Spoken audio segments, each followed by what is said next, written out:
Here is another video with the OKTV Today YouTube channel. In this episode you'll get to see all new episodes from The Agency, The Equalizer, The Irrational, Get Millie Black, Accused, Arcane, Outlander and so much more, all coming up next on this video.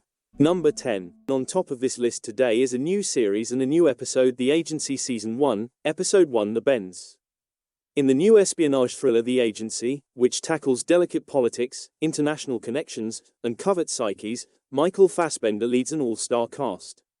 The emphasis on handling and educating deep cover operatives is still present in this adaptation of the highly regarded French drama The Bureau, which switches the base of operations from France to London.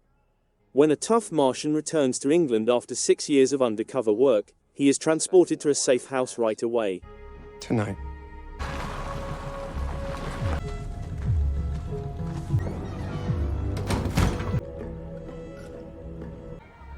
I knew you wouldn't.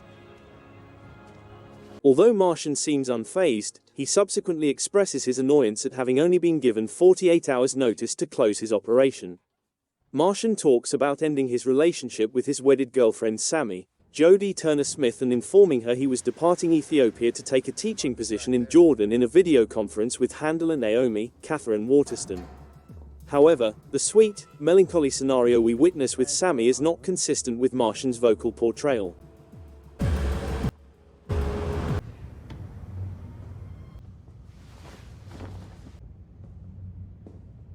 Martian discovers 3 distinct listening devices in his new apartment as soon as he moves to London.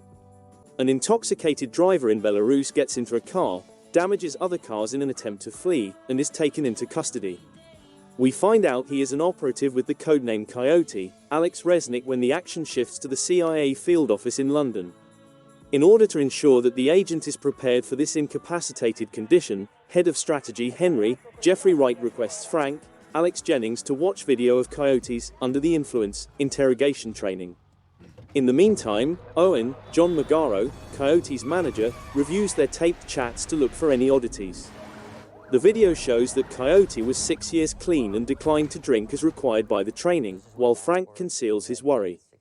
Because he is also in recovery from alcoholism, Frank has empathy. According to Coyote, his cover is blown if he is intoxicated. Considering how drunk Coyote appeared in the video, none of this is encouraging. Henry is misled by Frank when he claims that the Coyote training tape is tainted. Henry responds that nothing special has occurred with the situation in Belarus thus far when station head Bosco, Richard Gere, asks for an update. Martian takes the driver's license but collects all of the Paul Lewis identification he used on his most recent journey. When he requests to visit his teenage daughter Poppy, India Fowler, she can't help but make fun of her father for being absent for so long. Henry updates Martian on the political situation the next day. Martian notes that the Russian embassy in London now has 30 satellite dishes, compared to just 6 years ago. Cold ASF is how Henry describes the return of the Cold War. In addition, Belarus is experiencing problems. Martian must provide deep cover training to a female operative in Iran. Martian is welcomed like a hero on his way back to this office. When Martian first sees his handler, Naomi, in person, a news broadcast about a blast at a Sudanese university diverts his attention. Martian provides an explanation for the lost driver's license by returning all of the previous identification documents to be incinerated. Martian discovers a note from Sammy stating that she still loves Paul Lewis, but Simon, Bilal has to delete the email accounts. Martian had the opportunity to impart a crucial lesson during their first training session with Danny, Saura Lightfoot Leon: never rely on the op to make you safe, rely on yourself. As is customary in this situation, Martian is being watched by the agency back at his residence. He nevertheless purchases a burner phone covertly. He is relieved to learn that Sammy is in London when he contacts her. Look at this guy.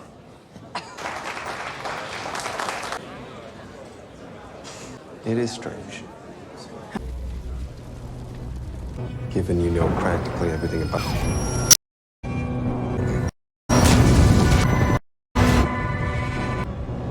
Since there is no indication that Coyote is in prison, the situation is still becoming worse. When Coyote's phone continues to ring at the police station, Owen tells an irate Bosco that either his cover has been revealed or he planned his own abduction. Henry learns about Coyote's unwillingness to participate in the underage training at this encounter. There are serious consequences if Coyote has spoken, as it might jeopardize almost 60% of all clandestine operations in Russia and Ukraine. Back at home, Martian is under government surveillance, as is usual in this case. Nevertheless, he secretly buys a burner phone. When he calls Sammy, he is relieved to find that she is in London. The issue continues to deteriorate because there is no proof that Coyote is incarcerated. Owen informs a furious Bosco that either Coyote orchestrated his own kidnapping or his cover was exposed when his phone keeps ringing at the police station. At this encounter, Henry finds out that Coyote is not eager to take part in the underage training. If Coyote has spoken, it might put over 60% of all covert activities in Russia and Ukraine at danger, which would have dire repercussions. One issue is that Martian is capable of losing his trail, but he failed to account for the fact that his automobile would be equipped with 2 tracking gadgets. As a result, 2 agents track him to a hotel where he is meeting Sammy. Martian says he is writing a book as the ex-partners engage in small talk. After arriving at the hotel, they rekindle their romance in the bedroom. A replay of the event shows that Martian ignored his handler's advice on Sammy's involvement in the game when he debriefed Naomi within the first 24 hours after meeting Sammy. Although Sammy is not an enemy agent in Martian's opinion, it is not advisable to fall in love since love is blind. Le Bureau des Légendes, a French television series, served as the inspiration for the agency. If the English-language version of the program has the same level of popularity as its inaugural season, Michael Fassbender may be in for a prolonged run. The original series ran for 5 seasons and won several accolades during that time. Fassbender's Martian, a clandestine CIA operative who returns to London Station after decades of service, is the subject of the agency. When a lady from his previous experiences shows up again, things spiral completely out of control, and as more riddles emerge, his real persona and covert life start to conflict. The mysteries play a significant role in the plot, as they do in every good espionage novel, and there are a lot of them in this series. Though he is unsure of what to trust anymore, it's intriguing to see how Martian gradually begins to realize everything may not be as straightforward as they appear. As befits its wide plot, the agency was shot in a variety of nations across the world. Both in fast-paced action sequences and in more subdued situations where 2 or more individuals are just conversing, it does a respectable job of building suspense. Technically speaking, the show performs admirably. The agency's stunning images and cinematography work well together to enhance the suspense in specific scenes. Some plots are quite obvious, but they are compensated for by more intriguing puzzles. The agency also features a stellar cast that, for the most part, manages the prologue, a significant problem that besets the show's discourse, work. While Fassbender is always captivating on film, a few other actors are equally deserving of recognition. Actor Fassbender is a formidable force. The celebrity does a fantastic job establishing credibility of the agency. Whether it's a few humorous bits, stronger moments demonstrating his dominance in the show's covert operations across the world, or more poignant times when he reveals the character's depths, Martian is always spot on. Jodie Turner-Smith's Sami Zaher plays a significant role in the tension between Martian's history and present, since he had existed as a different individual for years. Number 9. Previously on the... Hey. I swear I never thought I'd miss the subway there. The trigger. There's a chance I might hesitate. Oil. Whoever wrote this has got... How long do you think it's going to take before we're detected? Someone's here. The Equalizer Season 5, Episode 4 Sacrifice. Currently, Robin, Queen Latifah, Aunt Vi, Lorraine Tucson, and Delilah, Leia Delian Hayes are discussing whether she should go her friend's event or do her university paper at home. Aunt Vi finds Dee agitated and unsure of what to write for her essay when she checks in on her within the day. Later that evening, Delilah informs them that she has life's block rather than writer's block. She feels stuck despite always doing responsibly and morally. Now she's made the decision to be careless during her final year. When Harry eventually unlocks the safely encrypted disk after 3 months, he finds that someone has added a distress signal, indicating that they are in jeopardy and requesting assistance. He shares it with Fisk, who advises him to put the individual out of his mind and concentrate on understanding how the hacking software operates and how to stop it. Our Equalizer later receives the same information from Harry. He clarifies that the hacker is most likely acting without his wool and that there is an SOS code. He explains her the hacker's computer code and how he is slowing the system and deceiving whoever has him. When Fisk arrives, he informs them that the software is complete and that the hacker is most likely dead by now because those communications were sent 3 months ago. But after that, we show the hacker being held in a cage with numerous computers under the observation of a number of armed personnel. One of the guys, who also has the key to the cage, threatens to murder him if the software isn't completed that day. Harry and Fisk are still debating whether or not to save the young man. Harry feels a connection to the hacker since he was once like that, despite Fisk's desire to concentrate on identifying the villains. He claims that when he was younger, evildoers found out about his abilities and turned him against him. Joining the army was the only way out of all of this. He will so defy Fisk's commands in order to save the child. Mel, Liza Lapira and Robin are discussing Mel's therapy sessions while Harry is attempting to crack the code. Robin encourages her that since it worked for her once, she should try again even though she doesn't want to. However, Robin's plan doesn't work out. Mel discusses the military and her family's opposition to her joining during her therapy appointment. Mel becomes agitated and leaves when the therapist presses her to reveal why she actually enlisted in the military. She encounters Fisk when she returns to the pub and inquires as to his purpose. Since she is no longer a member of the team, Fisk declines to tell her about the case. Mel is so distraught that she visits Harry's cave for the first time since she opted out of the squad. Harry is initially hesitant to inform her of the situation because to her recuperation. She realizes that Harry wants to assist because he sees himself symbolized by this child after he begins to tell her about the hacker. The two start discussing ways to track him down and focus on supporting evidence. They find a prescription in a local pharmacy under his name as a result. Mel says she will accompany Harry once they get the location, but she soon comes to the conclusion that it might not be a good idea. Rather, she uses the cameras to observe Robin and Harry. She can see the evil men coming, but she can't see them breaking into the room and removing the child from the cage. She chooses to take the gun from the bar and come to their aid as Harry doesn't pick up his phone. Robin and Harry begin firing their way out of the warehouse as the guys realize the hacker is not in his cage. They find they have run out of ammo and shelter behind automobiles. Mel steps in to rescue the day at that point. She expels Harry and Jason and shoots the majority of the villains. Fish and Robin are met at a different place by Mel, Harry, and Jason. Jason discovers upon their arrival that Fisk has been his CIA contact. In order to obtain their Bitcoin, he enlisted Jason to infiltrate the Dragonfly Collective. When Robin and Harry learn of this, they dispute with Fisk about their confidence issues and whether he should have relied them. Even though he is aware that they are correct, Fisk maintains that the best way to rescue everyone is to keep information to himself, no matter how isolated it is. Jason claims that after this talk, he had to complete the cyber weapon even though he stalled as long as he could. They learn that the program he developed has already been sold, and that hacking him again is the only way to learn what the evil guys are doing. They look through the previous direct messages and determine the location of the transaction, as Harry suggested. They persuade Harry to stick with Jason close to the exchange despite his objections since he needs to identify the individual doing the transaction.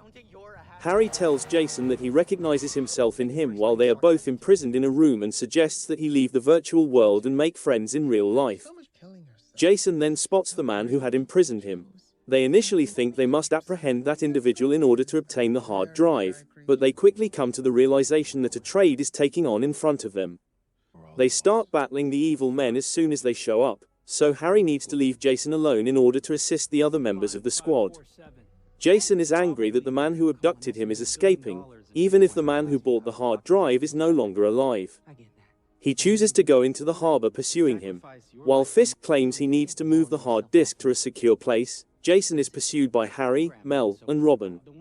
Fisk appears and offers to swap the hard drive for the child while the three of them attempt to capture the villain. Only if Fisk provides the hard drive and acts as his shield will the guy agree to let Jason go. Fisk informs Robin that he always has a plan when she ties his hands. Harry remarks that he cannot comprehend why Fisk would give his identity and the hard drive when he said that protecting him was so crucial as we see him board a boat with the evil people. Robin yells for Fisk as we watch the villain take a bomb from the bag Fisk handed him and the boat explode while he is inside. Later, Jason and the three of them are in the bar discussing how they are shocked that Fisk is no longer there. They all come to the conclusion that he will always sacrifice himself for the sake of the greater good. Mel declares she is prepared to rejoin the Equalizer team as they continue to talk about the case. At Mel's pub just before the Equalizer case begins, Dante, Tori Kittles, tells Robin that he came to town since his father isn't doing well. Mel notes that there is something unique about Dante seeing Robin first, but before they can continue their conversation, he departs for the hospital. In order to see Dante in the hospital, Robin cancels lunch with Miles, informing him that a friend needs her assistance. He feels his father is going to die soon, and the two of them discuss this. He may believe his father isn't listening, but Robin encourages him to talk to him about how he feels.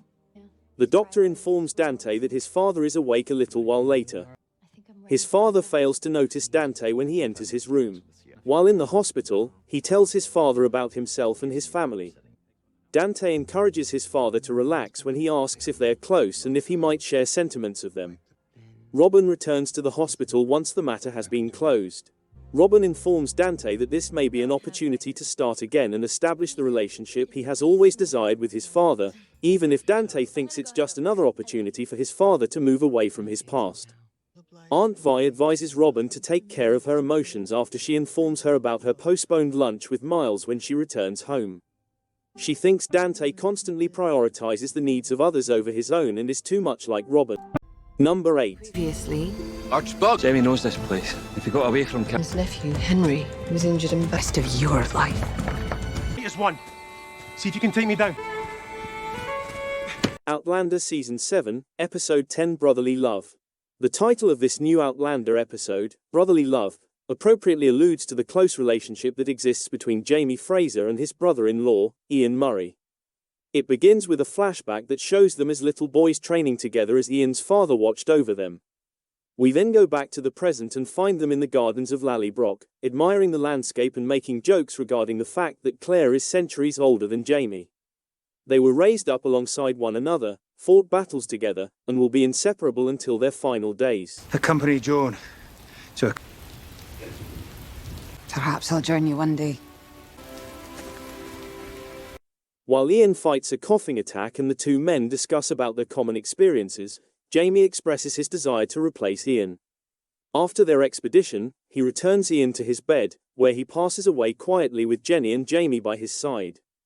He tells Ian that he has loved him like a brother ever since he lost his own. Following his departure, we see Jamie excavating his tomb and promising Jenny that he will remain with her for as long as she needs him, then travel to France to see Joni before heading back to the United States. He invites her to move in with the Frasers at the Ridge, but Jenny declines, noting that she could accept his offer when the war is ended. Young Ian and Claire arrive in Philadelphia as Jamie and Jenny deal with their loss, and he continues to struggle with the idea that he abandoned his dying father. But as Claire tells him that old Ian wanted his kid to be with Rachel again, Ian decides to go look for his lover. Claire warns him that the country is still at war and that they can see this by glancing outside their carriage. The British are occupying Philadelphia, and the army is actively monitoring the city for insurgents. Henry Grey, Lord John's nephew, is waiting for Claire when she gets to Mercy Woodcock's house. In reality, Mercy is the spouse of Walter Woodcock, a Continental Army soldier that Claire cared for in the opening episode of Season 7. After spending weeks by his nephew's side, it turns out that Lord John Grey is also at Mercy's. Claire questions whether John has returned to duty after noticing that he is still dressed in his British Army uniform, but he clarifies that he does so to protect Mrs. Woodcock, who supports independence. Rob, what? It's just a coincidence that she's here. He can't eat. Diabolical police movement. How many musket balls remain? One. Dr. Hunter. Each other last year. It seems they both. Forceps, but Claire explains Opening him that she up. needs vitriol to produce ether before she can operate on Henry, and Lord John responds that he has already gotten everything she needs since he knows she will come to his aid. Claire discovers that Denzel Hunter has previously attempted to assist Henry during their examination, and that he is in town with his sister Rachel.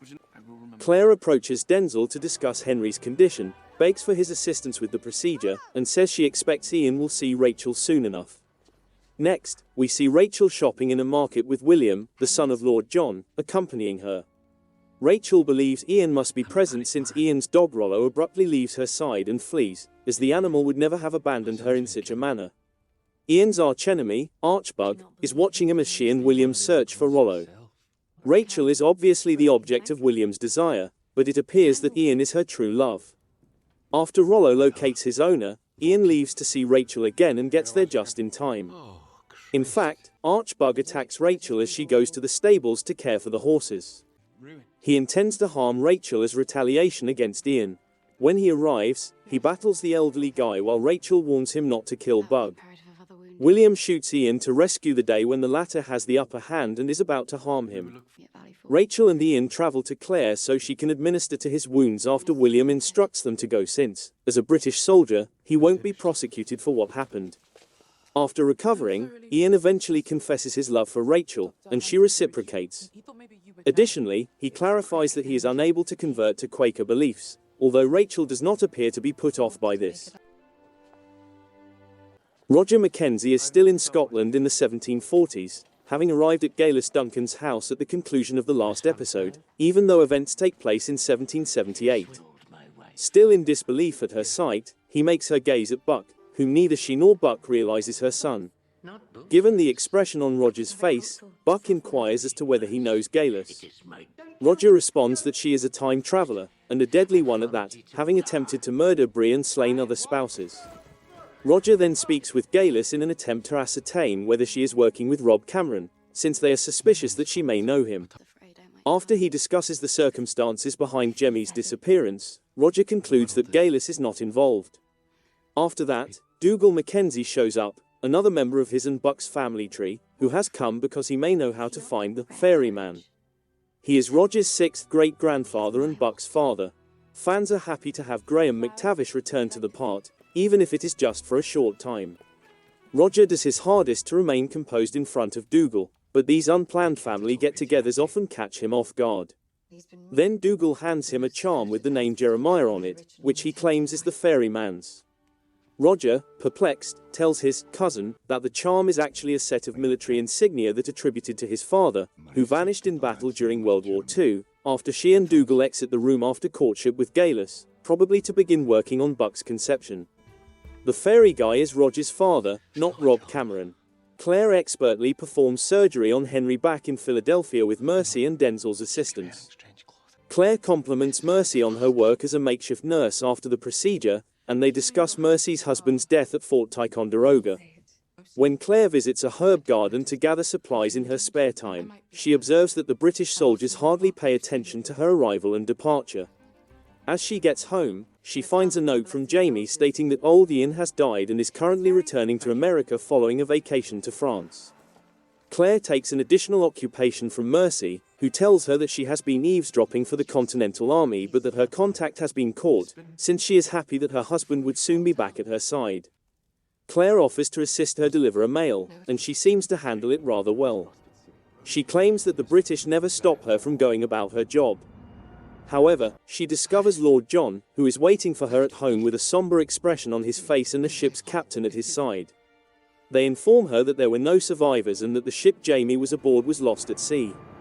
Claire says she can't hear it, however she would know if Jamie's heart had stopped, just as hers would have. Following Lord John's insistence that Jamie is dead, we find Claire sobbing herself to sleep in bed while thinking about her spouse. Captain Richardson pays John a visit in the days that follow. He intends to arrest Claire for spying, but it turns out that her delivery attempt went awry and her message was intercepted. In order to respect John's status and credibility, Richardson chooses to wait before he arrests Claire, even if John says Claire isn't there but is in mourning at church. Lord John rushes to Claire's chamber as Richardson departs and storms in, asking her to marry him immediately since it's the most important thing he can do for Jamie and he can keep her from becoming jailed. Claire considers allowing the British to hang her, but John asserts that Ian and the others would also be suspects, thus in reality, Claire is left with little option. Number 7. A Man on the Inside Season 1, Episode 8 The Spy Who Came In From the Cold. Dee Dee begins Episode 8 of A Man on the Inside by discussing what transpired with Charles and the crew. Dee Dee, of course, is not pleased that Charles and Julie entered the building on false pretenses. Ever have enough salt? Oh, Charles. Maybe you could find something for me. Oh, necklaces I've got. Actually, I was thinking... It's costume, of course. Really have to get rid of all this junk. Just It comes out that Gladys is the thief. But she didn't take the watch or the necklace with malice. Because she was formerly a costume designer, she mistakenly believed they were part of her collection as her memory deteriorated. Charles poses as an actor searching for play clothes in order to persuade Mary to give him the necklace. Eventually, some of the lost items, such as the salt shakers in Gladys' room, are discovered by the staff. Dee expels Charles and Julie from the house after cracking the case. He tells Calvert facts before he leaves, and the elderly man is offended. Charles, he believed, was his true buddy. Calvert remains irate even when Charles clarifies that their relationship is genuine. When the other inhabitants learn that Charles is a spy, they too get enraged with him. They accuse him of being an international spy and label him a public enemy. Charles is assisted by Emily in packing and going home. At last, they discuss Victorian, and Emily assists her dad in sorting through her mother's belongings in the garage for donations. They get closer and more honest with one another as a result. Charles acknowledges that he had intended to breach their agreement and place Victoria in a nursing facility on the day of her death. Charles is able to let go of his guilt because of his new and deeper friendship with Emily. He also begins lecturing at the institution as a guest. When Julie and Charles learn that Dee is leaving, they meet with her and persuade her to stay. The fact that Dee is staying is appreciated by all of the locals. Dee informs Calvert that it was Charles who made her decide to alter her mind. Calvert contacts Charles after reconsidering his choice to sever ties with him. Calvert happily tells Charles that his son decided not to move to Singapore but to remain in San Francisco, and they re-establish their connection. Charles's counsel has helped Calvert and his son get closer. Ultimately, Calvert extends an invitation to Charles to attend the wedding of Elliot and Virginia. Charles now has the opportunity to make amends with the villagers and win their approval once more. Charles's experience with his wife and her untimely death served as the central theme of A Man on the Inside's conclusion. It had been extremely distressing for him to watch Victoria lose the strength, vitality, and creativity he had known her for. When Victoria's memory issues became out of control, Charles had to make arrangements for her to enter memory care, despite his earlier pledge that she would stay with him until the end. But Victoria rapidly declined after everything was taken away, and she died before being formally transferred to a facility. The Pacific View Memory Care Unit was known as the neighborhood, and Charles had made it a point to stay away from this area of the hospital. He was aware that the patients inside would ultimately remind him of Victoria and his overwhelming sorrow about betraying her. But if he wanted to prove his suspicion that Gladys had taken the family jewelry, he had to go into the neighborhood. Charles took a big stride with this. For the protagonist of A Man on the Inside, the neighborhood symbolized the end of his life. By going inside, he confronted this dread and came to appreciate the beauty of his own aging process.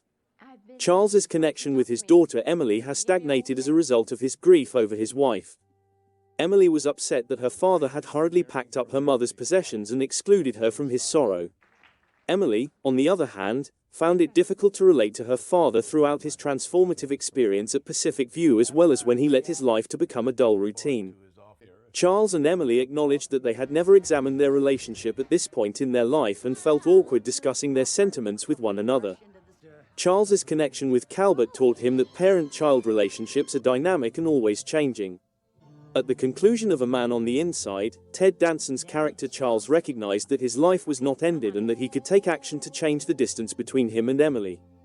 Emily accepted Charles's invitation to visit, go through her mother's old possessions, and hear more about his experiences dealing with Victoria's Alzheimer's. As a result, a new normal and the beginning of something lovely were established between the father and daughter. Although Mr. Kubler is happy that his lawsuit was resolved, he does not value Charles's suggestion that he see his mother more frequently. As the episode comes to a close, Julie is given a fresh case, and Charles is the only guy who can handle it. He gladly accepts the new task when she calls him. Up for you. Say no more. I'm in. Number 6. Get Millie Black Season 1, Episode 1 Millie. Millie, the first episode of the series, opens with her, Emeka Onuora as a little girl, joyfully painting her brother Orville's Zole Onuora toenails. However, their mother, Shanique Brown, calls Orville AF a double and gives him a severe beating after learning about it. After losing her temper, Millie throws her mother into a mirror. Mama punishes Millie by sending her to England. Orville died in a brawl in the Gully in Kingston's de facto neighborhood for the homeless LGBTQ+ community when Millie, Aisha Griffiths, was a teenager, according to Mama. To make matters worse, Mama suggests that Orville is now in hell. Despite her grief and rage, Millie rightly places the blame where it belongs. It was a genuine hell to live with Mama. As we move quickly to adult Millie, her grief motivates her to work tirelessly as a police officer. She frequently discusses ghosts and how the nation and its citizens are haunted. However, when Mama dies, it turns out that Orville was alive after all, which is why Millie left England and went back to Jamaica. In a different time jump, Millie has been in Jamaica for a year, repairing her mother's home so she may live there permanently and attempting to persuade her now sister Hibiscus, China McQueen, a trans woman in a nation that is quite unfriendly to her, to move in with her.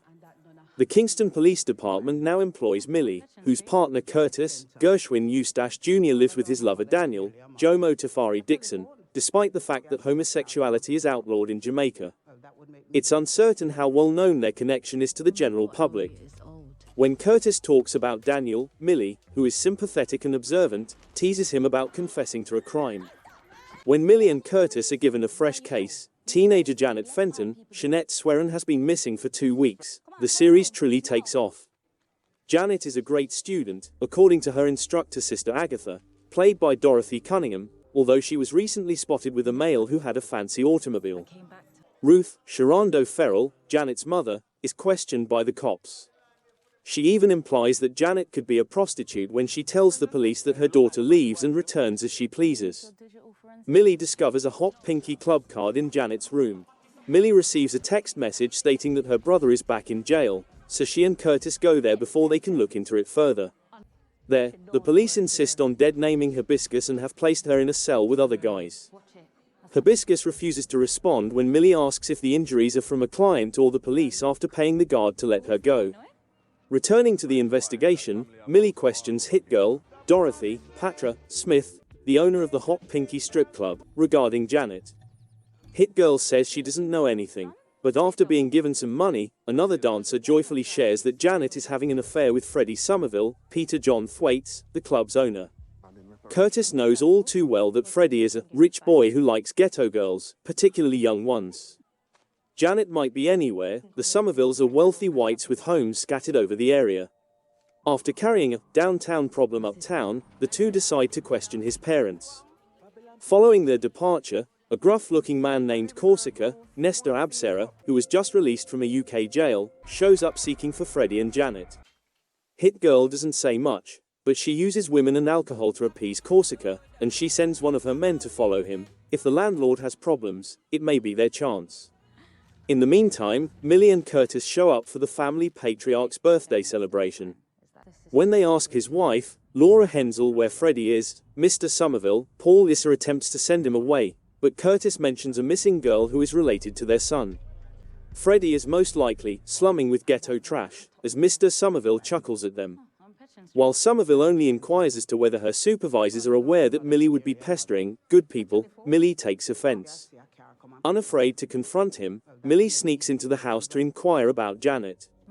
The crew believes the girl is pregnant since the chef, Marva, Crystal Fletcher, claims to have seen her carrying baby boutique bags. A phone pings as she is leaving, and Millie's supervisor is reprimanding her for interrogating the Somervilles. She rolls her eyes and goes to the bar. Millie makes another attempt to get Hibiscus to move in for her safety. Reminding Millie that she was okay for years without her, Hibiscus declines. Hibiscus leaves when Millie unintentionally dead names her sister out of frustration. Millie takes him home when a waiter offers her a drink without asking. The following day, Millie and Curtis discover that Janet purchased items for a young boy rather than baby clothing.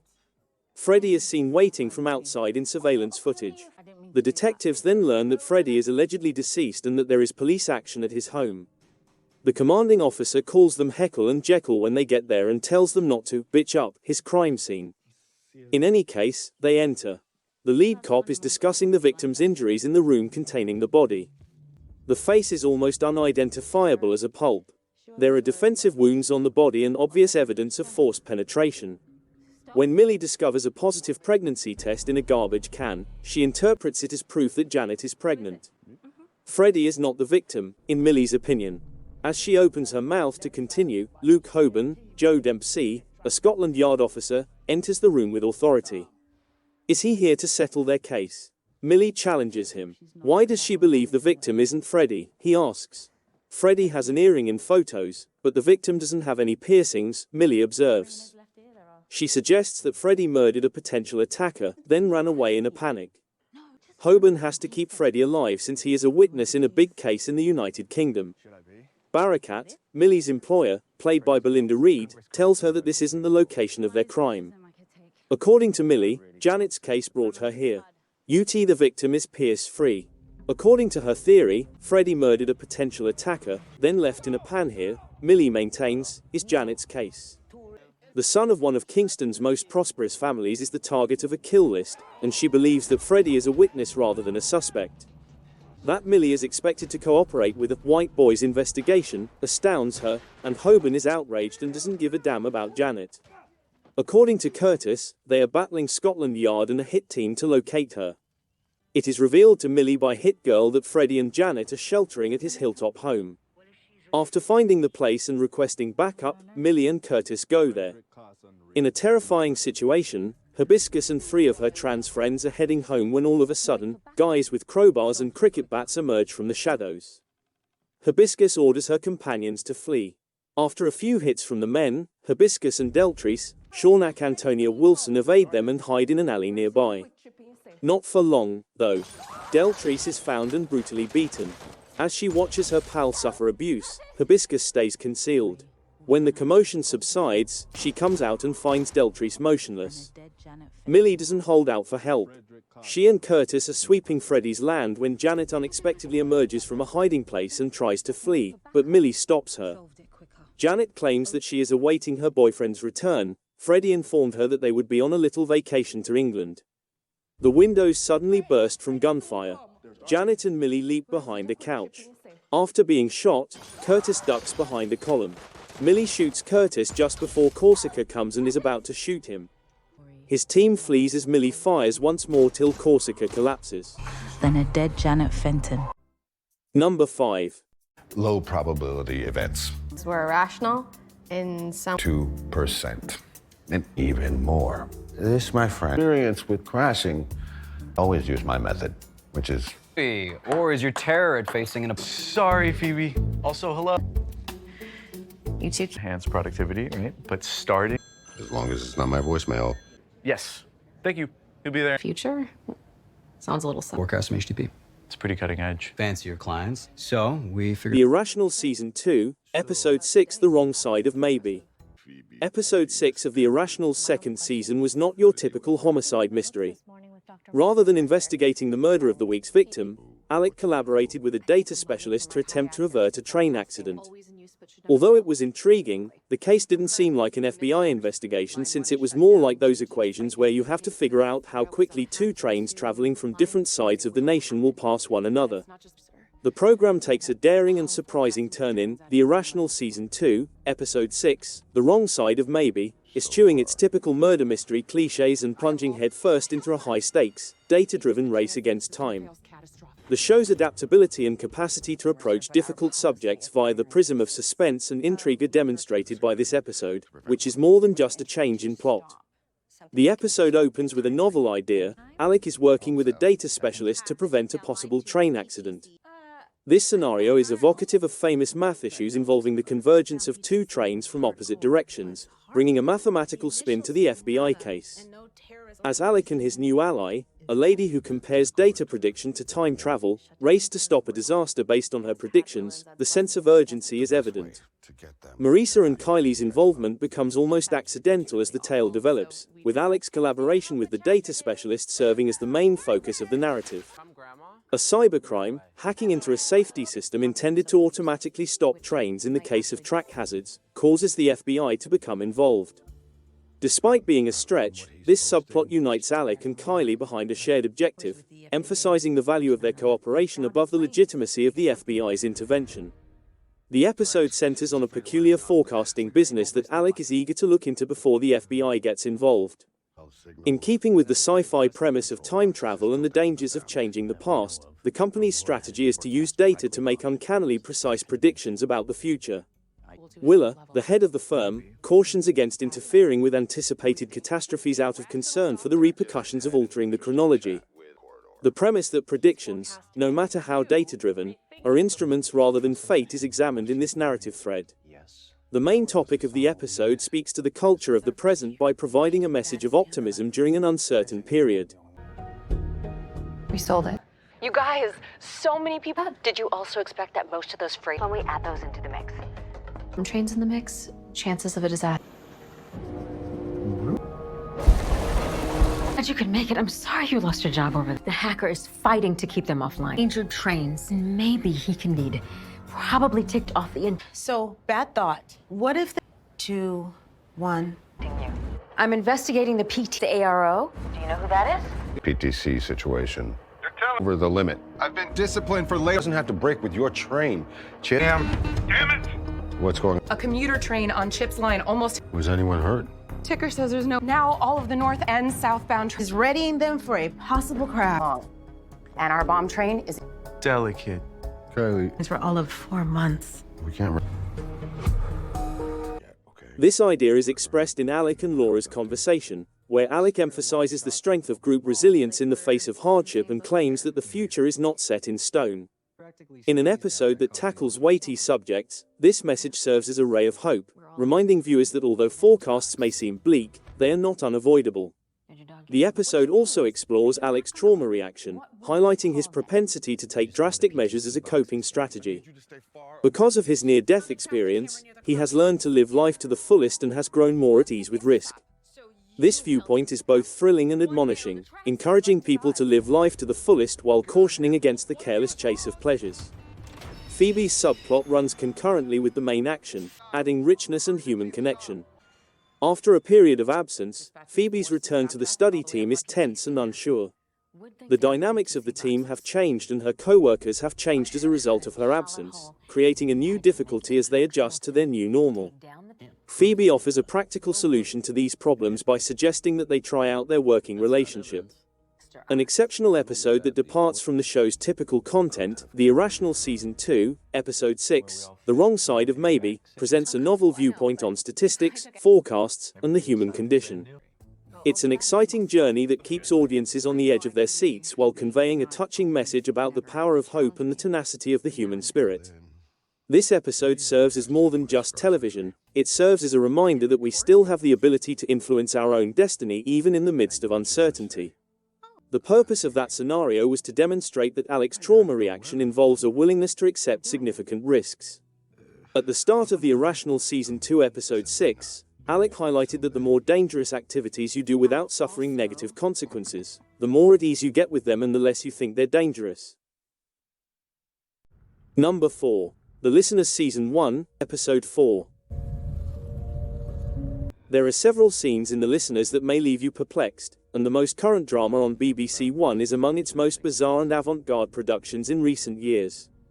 The narrative centers on Claire, Rebecca Hall, a high school teacher, as she develops an obsession with a low-frequency sound that only she and a few other people can hear. Following a string of unsettling incidents, Claire and her fellow listener, Kyle, Ollie West are forced to delve more into the hum, as those around them start to worry more and more about their safety. The mini-series' concluding episode provides an explanation for the perplexing sounds, but unfortunately, it also raises a number of other issues. In its 4th episode, The Listeners reaches a sad end when it is revealed that the hum, which has caused Claire to mostly ruin her formerly secure existence, is actually a natural gas pipeline. That's the local council's decision, nonetheless. Whether there is more to the sound than this banal explanation implies is up for interpretation because The Listeners maintains an atmosphere of uncertainty throughout. The conclusion holds that Omar and Joe were abusive manipulators who drove the group into a hysteria over nothing to ensure their cult-like allegiance. In any event, the narrative ends tragically when the police raid the mysterious couple's home, where Claire, her student Kyle, and other group members were having their most comprehensively hearing session to yet. Before armed cops attack the garden and shoot psychotic ex-soldier Damien, who had brought a gun to the meeting, and innocent child Kyle, who was shot on without any cause during the chaotic raid, Claire is immersed in a rush of euphoria. It's a powerful scene for star Rebecca Hall as Kyle hemorrhaging in Claire's arms as she cries hysterically, presumably feeling both the joy of the hum and the grief over his passing at the same time. While Claire is institutionalized for a while and given medicine for what is obviously considered a psychosis, Omar and Joe are imprisoned. She then manages to salvage a tenuous relationship with her husband, Paul, and daughter, Ashley. She claims she can no longer hear the hum, but this doesn't seem to be quite accurate because she is still obsessed with her experiences with Kyle and is looking up information online about whether she may die from sadness or from wishing it to happen. More concerning, a recent search for "How long does a body take to smell?" appears in her history, which may suggest that she is obsessing with the condition of her deceased pupil or is experiencing gloomy thoughts. Before going to the dilapidated shed where Kyle was staying in his last days, Claire lastly asks herself, is time linear? There, she appears to re-establish a connection with the hum and has a vision of him gazing at her with extreme intensity. It reminds her of a time they spent together, resting on the grass, when Kyle claimed that the most lovely sound he had ever heard was his grandmother's neighbor cutting his lawn in the other direction. He says that he felt time was limitless since it had an everlasting character. When we go back to Claire in the present, she is looking out over a blank field, but she seems happy enough, and her grin is getting bigger. It's possible that she can still see Kyle even if we can't, which would imply that she's still under the hum's believable influence of hallucinations and delusions. Or maybe she accepts Kyle's departure but takes solace in the recollection since it offers a calming interpretation of the hum that reminds her of her companion, including the limitless sound of the lawnmower. You're always on edge in Jordan Tannehill's subtle thriller about a lady who begins to hear an enigmatic noise. One of the most frightening questions is what you would do if no one trusted you. What do you believe? Not important. What would happen if you told someone you felt something, knew something, or were experiencing something, and nobody even cared? Jordan Tannehill's 4-part drama The Listeners, which is based on his book of the same name, revolves on this unsettling topic. The scene is shifted from the United States to the United Kingdom, and Rebecca Hall portrays Claire, a busy wife, mother, friend, and a dynamic literature teacher teaching teens at the local school. You'll notice that she has a short hairstyle to accommodate the ear acting required. Then, from someplace outside of herself, she and, presumably no one else, begin to hear a deep, agonizing, rumbling hum. She demonstrates this by inserting her fingers into her ears, which causes it to vanish. Although specialists are unable to identify a medical reason, her husband Paul, played by Prasanna Pawanaraja, recommends tinnitus. You can only go so far with headphones that cancel out noise. Claire eventually loses her ability to sleep after Paul abruptly moves into the extra room. She is so worn out that she lashes out at her students. She spends her evenings looking up potential answers online. The scenario is full of weaknesses and ready for abuse by the time one of her pupils, Kyle, newcomer Ollie West, who is doing well to successfully establish himself as a participant next to one of Hall's most interesting performances, admits that he hears the same thing. Kyle is acting as though it has vanished since his own mother freaked out when he informed her. After looking into wind turbine locations and other potential outside causes of the hum, the couple joins a support group of others who also hear it and are adjusting to it under the guidance of a sweet husband and wife duo. Perhaps pay attention to it, as though it were attempting to communicate with us. Perhaps even come to love it. After that, everything will be well. From there, The Listeners explores in great detail and carefully dissects the needs, motives, and personalities of people who turn to cults, alternative treatments, conspiracy theories, and religion systems for what they may not even realize they are looking for. Claire's suspension for meeting a student outside of school hours highlights human weaknesses and idiosyncrasies, particularly the need for others to see, hear, and understand us, the speed at which we disintegrate if that need is not met by our typical sources, and the haste with which we seek fulfillment elsewhere. Increasingly significant problems with living in a post-truth society surface as Claire and Kyle get increasingly involved with the organization.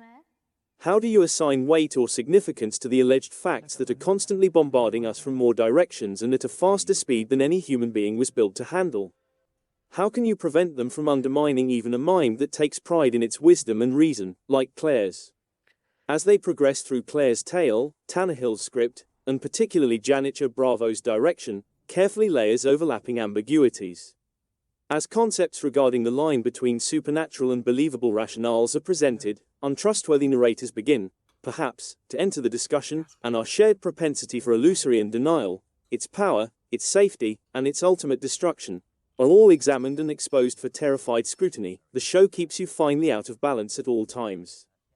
It has created a paralyzing feeling of existential dread and thriller-like tension toward the end of the show. The only troubling aspect of the story is that Claire and her unraveling receive so much affection that the other characters may seem undeveloped. For instance, Claire's husband appears to be too quick to become irate over her issue, even if it appears to be purely physical, rather than being perplexed, interested, concerned, or grieved by her growing dependence on the group. Her best friend Cass, Frank Ashman, reacts in a same straightforward manner, dropping Claire completely as soon as she finds out that she has been suspended. When Claire tries to make amends with her in a cafe, in a cerebral, stimulating drama that is otherwise nuanced and well composed, it leaves a bittersweet feel at the end. Number 3. Accused Season 2, Episode 5, Margot's Story. Being calm in an emergency. Yeah, so I need something to be best. Okay. I'm out, and but it is reliable, like me. It's to destroy anything that's path robot. The tale of Margot Holloway, an elderly woman whose life is transformed after meeting a dancing instructor named Alexei, is told in the season's 5th episode.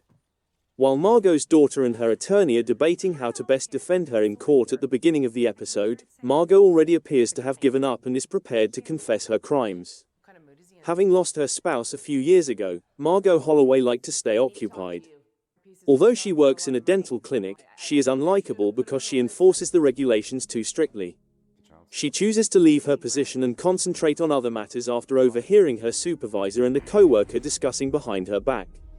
Around the same period, she is taken to a dancing class by her closest friend Connie, where Alexei, a youthful and vivacious instructor, is the instructor. Connie discloses that Alexei intends to start his own studio but lacks the necessary funds. Connie has thus made the decision to invest in his company, which she thinks will succeed greatly. Initially dubious about the course, Margot is won over by Alexei's amiable manner and her decision to quit her career. Additionally, she enjoys the lesson even more because she is a talented dancer. She also becomes closer to Alexei as a result, which annoys Connie since she thinks Margot is robbing her of her dancing teacher. As time goes on, Alexei and Margot become good friends and begin spending more time together. Even in the evenings, they like dancing together when they go out to clubs. After bonding with Alexei, Margot feels more energetic than she has in a long time. Margot just views Alexei's friendship as a welcome change, while others, like Connie, believe that they are romantically involved. I forgot. Now? Yeah, I mean, it's a really... Actually, I self-stole it's chocolate milk. Well, you're supposed to choose. What? I'm song in the garage. Oh, sorry. I feel so terrible. I was. Me too. Jordan Winter as a witness, Your Honor. Yeah, Jordan told me. Come on in. Great. Where you were on the day of your ex-husband. Well, my kid was at his dad's. She also begins to realize what Connie has noticed about him and his company. She wants to help Alexei in his attempt, but she is unable to provide him with her own funds because of her own challenging financial situation. But she uses her friends and contacts to advocate for him and get him to put money into his company. Throughout all of this, Margot is unaware that Alexei is a swindler who intends to steal all of the money he has earned from Connie and Margot's acquaintances. Because she genuinely believes in the future prospects of his business, she assists him in getting the money without ever wishing to defraud anybody. She even shows her support for his work by giving him her own money, anything she has left over, at some point. Because of this, she is not only devastated but also furious when she learns that he is unfaithful. In order to launch his studio, Alexei already identified a location and made a down payment, he had informed Connie and Margot. He was using all of their money to purchase the property. Connie runs into a buddy who works in real estate in the same neighborhood where Alexei says he purchased the space for his studio one day. No one with that name has paid, registered, or even inquired about the spot, Connie finds out at this point. The federal authorities have been after Alexei for some time, and further investigation revealed that he is a professional scammer named Victor. When Margot learns this, she is not just upset that she gave her money and forced her pals to give it to Alexei. What hurts her the most about the scam is that she feels deceived by his phony relationship. In the studio, Margot questions Alexei after borrowing her friend's gun. He admits to being a scammer, but he also says he never cashed the check Margot handed him. He had been tricking women into giving him their money, to be sure, but he had no such plans with Margot, whom he considered a true friend. Margot reconsiders what she did after hearing his remarks. She does something completely out of the ordinary as she notices the police coming toward the building. Because of their relationship, Margot didn't want to see Alexei go to jail, but she also couldn't allow him to steal her friend's money. In order to gain access to their account, she forces him to move all of their funds there. In order to give Alexei enough time to elude the police, she uses her revolver to make a disturbance and divert their attention. Margot is being arrested for this act. She is suspected of fraud as she assisted Alexei in escaping, which makes Connie and others question whether she had known about Alexei's scheme from the outset. She is judged not guilty of those crimes, though, once the full tale is revealed. In order to prevent the jury from seeing any wrongdoing, she also discloses that she had planned to return all of the money that Alexei had taken. However, there is still the accusation of assaulting the policemen who arrived at the studio to take Alexei into custody. Since Margot ultimately did hinder the administration of justice, this is an issue that cannot be disregarded. She is found guilty of this third offense. She could, however, receive a light sentence given everything and the fact that she poses no threat to society. She is prepared to accept her punishment since she is aware of her guilt and must deal with the repercussions of her conduct. Accused Season 2, Episode 5, Margot's story, is not your average Accused episode, which is why it doesn't live up to the high expectations of the program. The Academy Award candidate Deborah Winger is a great fit for the role of the stubborn widow Margot Holloway, and the storyline doesn't undoubtedly fall apart. In Season 1, however, author Daniel Pearl was more successfully hitting the boundaries every minute of the episode. Margot's story is devoid of the series' renowned philosophical influence, on the other hand. The plot of Margot's story revolves around Margot's involvement with an alluring dancing tutor, whom she and her pals refer to as Alexei Volkov, and is set in Chicago. However, when it is discovered that Alexei is a fraudster, that isn't even his true name, Margot is suspected of helping him defraud her friends and other people. Despite the fact that viewers are already aware of the message that Accused is attempting to convey, Winger's portrayal of an increasingly desperate Margot is the episode's best passage. However, because the environment around her doesn't fully blossom, the entire show suffers. Victor Kakitas, better known as Alexei, is portrayed as a charming con artist who can win over elderly ladies by letting them get a sense of worth. He's meant to be sincere in his affections for Margot, which is the twist. However, the figure never captivates the spectator as much as he does Margot and her pals. It's simple for the audience to see right into him. This is essentially about desiring to be understood, noticed, and appreciated as people get older. It's also about how Margot's pride keeps her from making the right choices.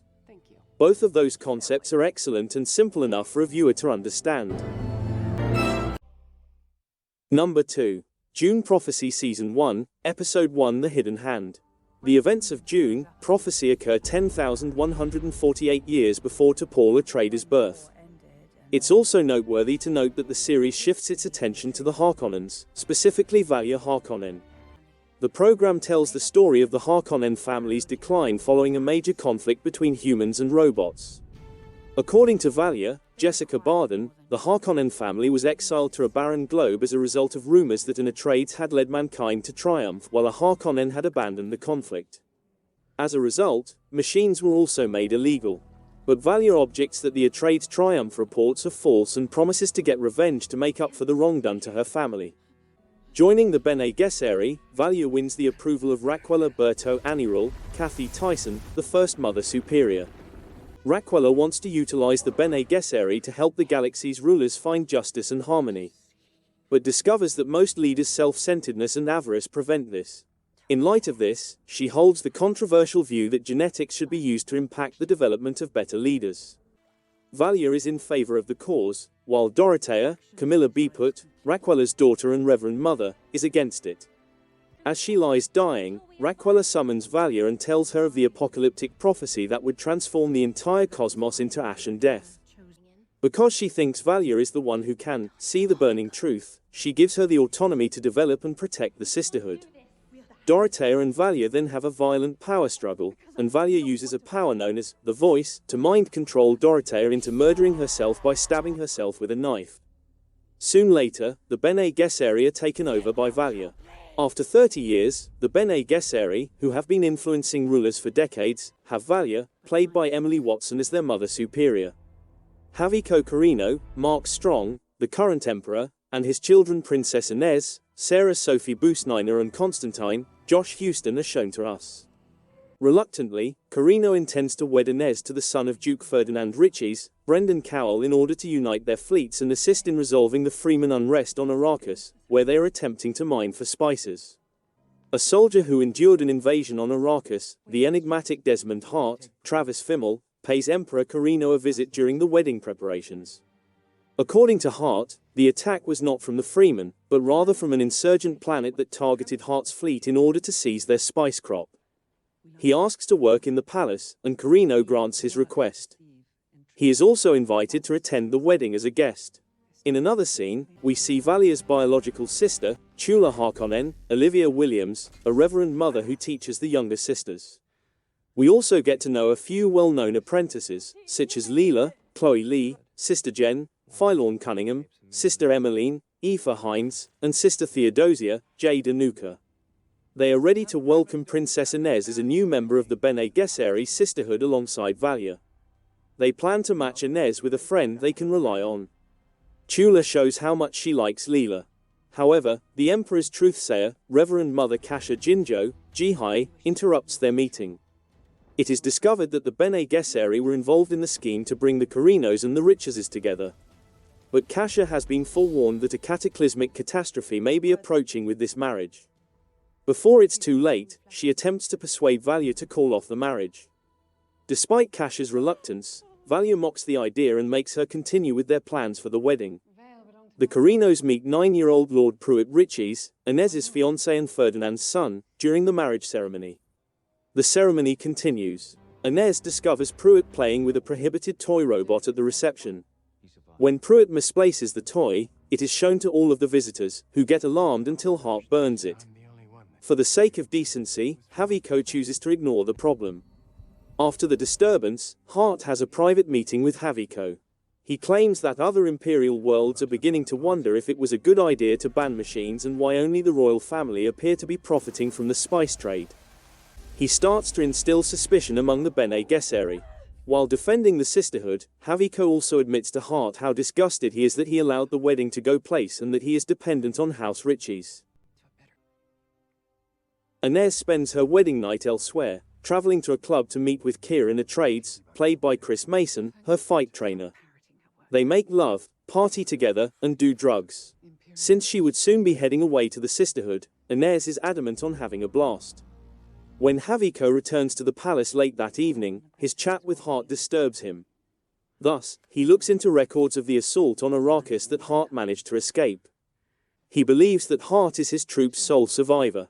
However, the tape demonstrates that he was genuinely completely ingested by a sandworm, that Hart actually gave himself up to it while in a trance.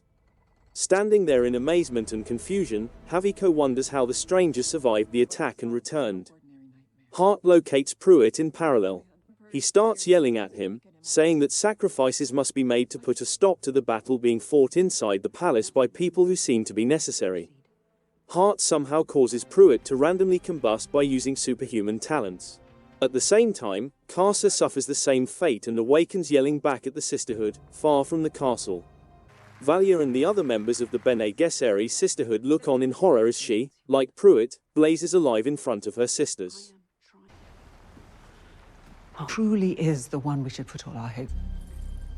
What do they call you?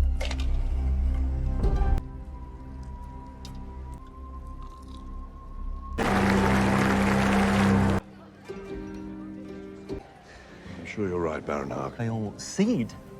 It's The first episode of Dune, Prophecy, is primarily a desert before a full-course meal, as is the case with any deep science fiction or fantasy series. We learn about the main characters, their objectives and plans for achieving them, and the several planets they call home in the wide cosmos. Dune, Prophecy's timeline sets the show 10,000 years before Paul Atreides, Therefore, there are some significant discrepancies even though the film set up a lot of what we are now aware of about Frank Herbert's universe. Most of the sequences portraying the sisterhood are long explanations we didn't ask for, despite the fact that the sisterhood is the main focus of the film. Second, many of the newest actors feel like they're just there simply because they're young and pretty, even though some of the talent chosen is amazing. Emily Watson as Valia Harkonnen, Travis Fimmel as Desmond Hart, Mark Strong as Emperor Haviko, Olivia Williams as Sister Chula Harkonnen, etc. This science fiction epic, which is set in the world of Frank Herbert's Dune trilogy, chronicles the political and religious conflicts on the desert planet Arrakis. Emily Watson, Jodie May, Travis Fimmel, Mark Strong, Chris Mason, Jade Anuka, Olivia Williams, and Sarah Sophie Busniner are also part of the cast. The second part of the show really picks up. The use of narration is reduced. In fact, we begin to know a few of the characters. A mystery man with lethal abilities who poses as Desmond Hart, Travis Fimmel, and infiltrates the Emperor and his family's lives in an attempt to lessen the Bene Gesserit's authority is one of the larger forces at work that aims to foil Valia's scheme. To place our Bene Gesserit on the throne, Valia intends to wed Inez to the youthful scion of an allied family. Because of his age, the princess would have enough time to train with the sisterhood before she and the child take the kingdom together. However, Desmond has additional thoughts and kills the small child by internally scorching him alive. Light years distant, he does the same to Kasha, Inez's Bene Gesserit confidant. Although it's unknown why he's doing this, there are obvious parallels between him and the cosmic wizards that will likely be developed all through the course of the show.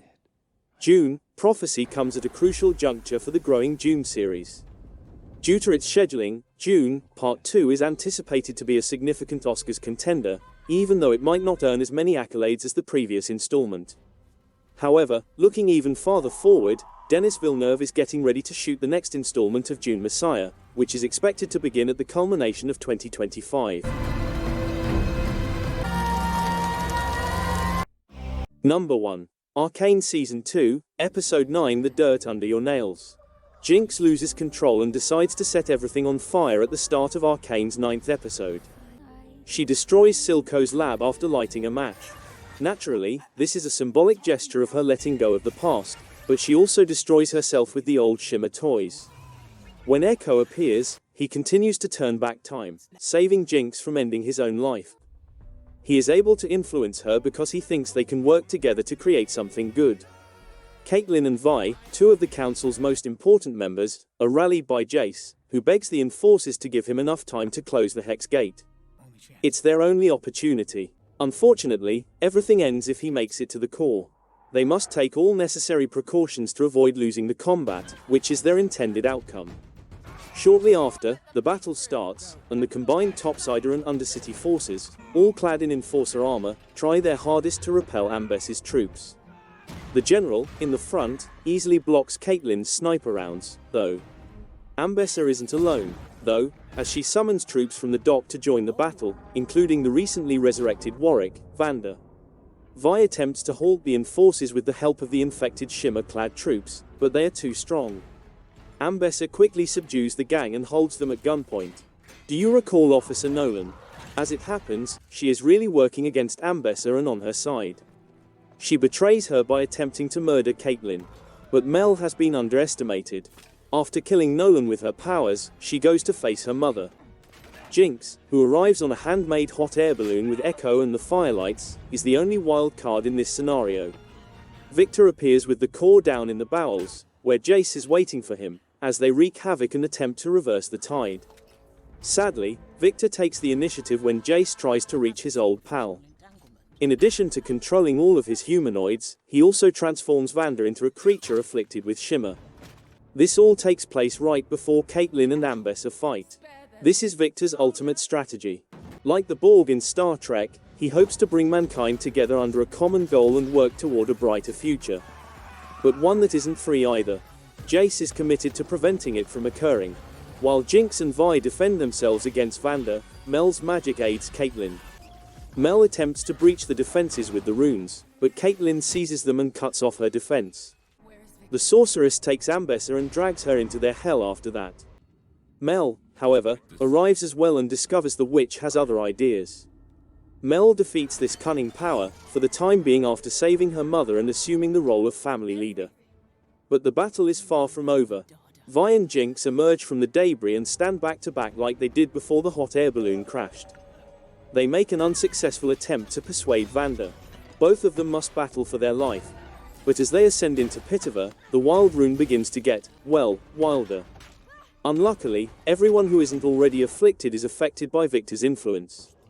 The only person not under control is Echo, and it just so happens that Jace is up on the rooftop. His time-reversing device gives him the advantage. He flips time and puts the device directly in Victor's face. Truths are exposed by the explosion inside. After being rescued by an enigmatic magician who handed him a rune, Jace came up with the idea for Hextech. Here, however, it becomes clear that Victor was the enigmatic savior. He was also the one that appeared in the previous episode and guided Jace through the hellscape that was infested by Arcane. Although Victor was successful in the timeline Jace was in, this dreamless solitude and quest for perfection was anything but. It is Jace who demonstrates to him that he is the one who must make things right in each of the timelines he has seen. This other Victor was able to start the process of saving himself and ending the cycle.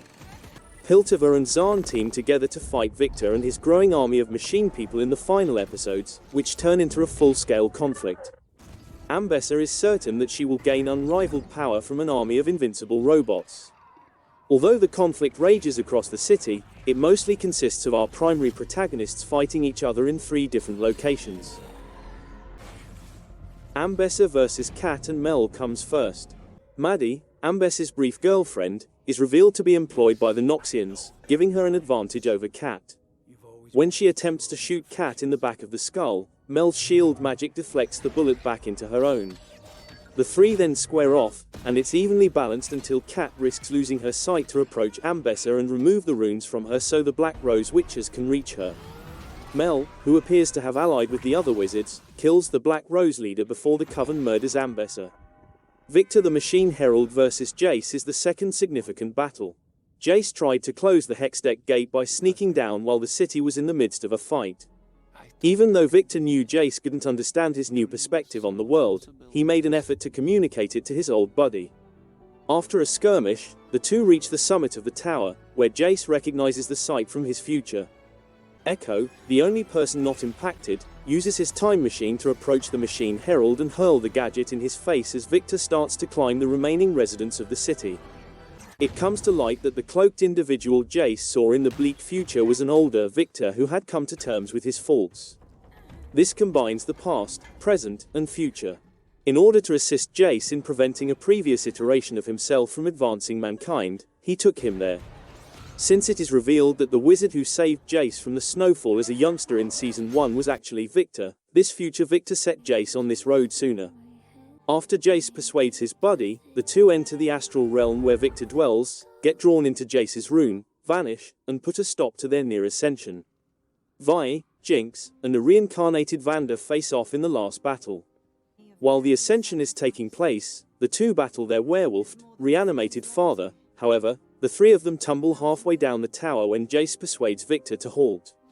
Vi is almost murdered when she lands with Vanda, who is no longer Vanda, but Jinx steps in and smashes them both down the remainder of the way down the tower to their apparent deaths. The war's aftermath is shown in the last seconds.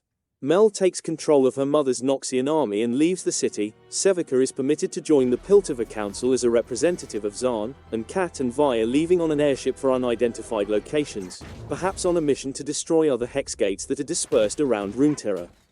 By cooperating to save their future, Jace and Victor are able to let go of Victor's insane control over everything. Vi wakes up, determined to attempt to help Vanda, who is unconscious on the ground. As they perch perilously on a shaky bridge, Jinx begs her to quit, thinking there is no chance of saving him. Jinx gives her life to protect her sister from Vanda's onslaught. She adds, "Always with you, sis," before letting herself be eaten by the core and succumbing to Vanda in order to preserve the future. Caitlin concludes that in order to improve society, adjustments must be undertaken as a result. Eventually, the Undercity and Piltover will unite to fight for the future. Vi and Caitlin are still very much together even if Jinx is no longer with them, and their journey is far from done. She continues to battle for the future, and Arcane ends as we go to the horizon. After the official programming, I would like to say, it's always an honor and I love you guys so much, whenever and wherever you are watching my recaps from. Huge thanks for watching, and with that I would love to say OK TV today and Guro have partnered to share this message about climate change. Guro research shows that watching a half-hour show creates 1.6 kilograms of CO2 emissions. Guro therefore suggests, to sustainably reduce this emissions, let's embrace taking actions now. These include walking, biking or taking public transport, switching to electric vehicles, eating more vegetables, saving energy at home, planting more trees, reducing, reusing, repairing and recycling what you can, and last but not least, speak up. So that we can continue to enjoy more TV shows and episodes like this. Thanks for watching. If you like this video, make sure you check out the OK TV Today's YouTube channel, where we have hundreds of videos like this. If you want to see all the newest episode, make sure you subscribe to get notification.